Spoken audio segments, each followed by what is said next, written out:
जब मोदी जी के नेतृत्व में हम 2014 के लोकसभा चुनाव लड़ने जा रहे थे, तो उस समय मैं पार्टी का राष्ट्रीय अध्यक्ष था। Doctor Murli Manohar Joshi ji manifesto committee के चेयरमैन थे।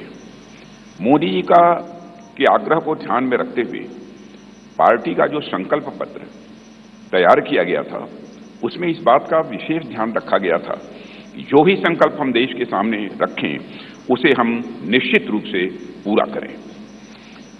मित्रों, भाजपा अपने संकल्प पत्रों के माध्यम से जहां स्वाभिमानी और सशक्त भारत के निर्माण का रोड मैप प्रस्तुत करती है, वहीं समाज के हर वर्ग के विकास और कल्याण के प्रति अपनी प्रतिबद्धता को भी देश के सामने रखती है।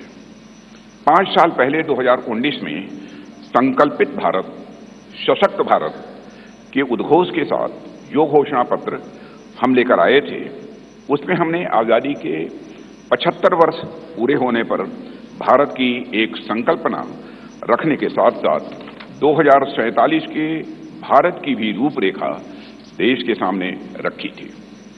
उसी भावना के अनुरूप ही हमने 5 साल के संकल्प लिए थे और मुझे ये कहते हुए साथियों प्रसन्नता है कि साल 2019 में भारत के विकास एवं जन कल्याण के लिए जो भी संकल्प हमने लिए, आज 2024 तक उन सब को पूरा करने में हमने कामयाबी हासिल की है। हम लोगों को इस बात का गौरव है कि भाजपा अपने संकल्प पत्र के प्रत्येक वादे को पूरा करती है। जो हम कहते हैं वो हम करते हैं।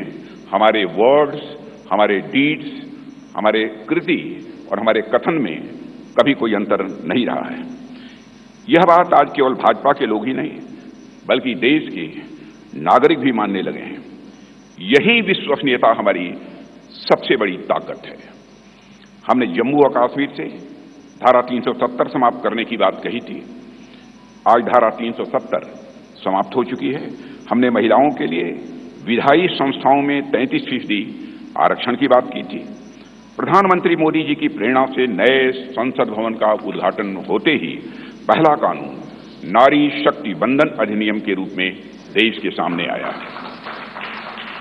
साथियों, हमारे संकल्प पत्र में अयोध्या में भगवान राम के भव्य मंदिर के निर्माण का मार्ग प्रशस्त करने की बात भी कही गई थी। आज अयोध्या में रामलला की नव विग्रह में प्राण प्रतिष्ठा हो चुकी है। हमने अपने संकल्प पत्र में आत्मनिर्भर भारत के निर्माण की दिशा में कदम आगे बढ़ाने की बात की थी। आज उस दिशा में देश तेजी से आगे बढ़ रहा है। साथियों, हमने इंक्लूसिव ग्रोथ, समावेशी विकास की बात की थी और गरीब कल्याण के प्रति अपनी प्रतिबद्धता भी व्यक्त की थी। प्रधानमंत्री मोदी जी की गरीब कल्याण के प्रति संवेदनशीलता का इससे बड़ा उदाहरण और क्या हो सकता है कि देश के 80 करोड़ से अधिक जरूरतमंद व्यक्तियों को प्रधानमंत्री गरीब कल्याण अन्न योजना के तहत 2020 से लगातार मुफ्त राशन दिया जा रहा है और मोदी जी ने इस योजना को 2029 तक चलाने का संकल्प भी व्यक्त किया है। साथियों, प्रधानमंत्री मोदी जी के नेतृत्व में हमने पिछले 5 वर्षों में संकल्पित भारत, सशक्त भारत के संकल्प को पूरा करने पर सफलतापूर्वक काम किया है। अब हम भारत के 140 करोड़ नागरिकों के सामने अपना नया संकल्प पत्र प्रस्तुत करने जा रहे हैं। भारतीय जनता पार्टी के जिस संकल्प पत्र को आज हम जनता के सामने प्रस्तुत कर रहे हैं, उसे तैयार करने में बड़ी एक्सटेंसिव और कॉम्प्रिहेंसिव एक्सरसाइज भी की गई है। संकल्प पत्र समिति के पास 3 माध्यमों से सुझाव आए। पहला, रथ के माध्यम से सुझाव हमारे पास आए। दूसरा, संस्थाओं और व्यक्तियों द्वारा पार्टी संगठन के माध्यम से सुझाव आए, हम तक पहुंचाए और बड़ी संख्या में ऑनलाइन इनपुट्स भी हम तक आए। 4 लाख सुझाव नमो ऐप के माध्यम से भी आए हैं। करीब 10 लाख सुझाव वीडियो के माध्यम से आए हैं। ऐसे करीब 15 लाख से अधिक सुझाव समिति के पास आए हैं, जिनकी स्क्रीनिंग करके हमने उनकी समरी तैयार की है। उनमें से मुख्य मुद्दे ढूंढे गए और उस पर चर्चा हुई कि इन मुद्दों पर हम क्या कर सकते हैं। इस बात पर भी विचार हुआ कि हम जो संकल्प लेंगे उनके फाइनेंशियल इम्प्लीकेशंस क्या होंगे। यह विषय केंद्र का है या राज्य सरकारों से जुड़ा है या समवर्ती सूची का है।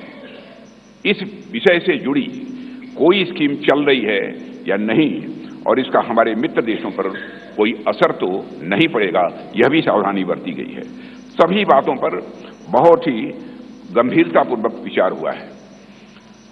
साथियों, हर विषय की 360 डिग्री विकसित करने के बाद हमने विषयों को 24 ग्रुप्स में बांटा है, 24 ग्रुप्स में से बांटा है। इनमें से 10 सोशल ग्रुप्स बनाए गए जिनमें गरीब, युवा, मध्यम वर्ग, नारी शक्ति, किसान, श्रम शक्ति, मछुआरे, एसएमईज, विश्वकर्मा, स्मॉल ट्रेडर, वंचित वर्ग, सीनियर सिटीजन एवं सबका साथ सबका विकास, जिसमें समाज के अन्य पिछड़े व कमजोर वर्ग शामिल हैं। इसी तरह जीवन और गवर्नेंस के जुड़े मुद्दे के 14 सेक्टर में बांटा गया है इन्हें, और इनमें पहला है विश्व बंधु, जिसमें भारत के अन्य देशों के साथ संबंध की बात की गई है। फिर है सुरक्षित भारत, जिसमें भारत की आंतरिक और बाह्य सुरक्षा का विषय है।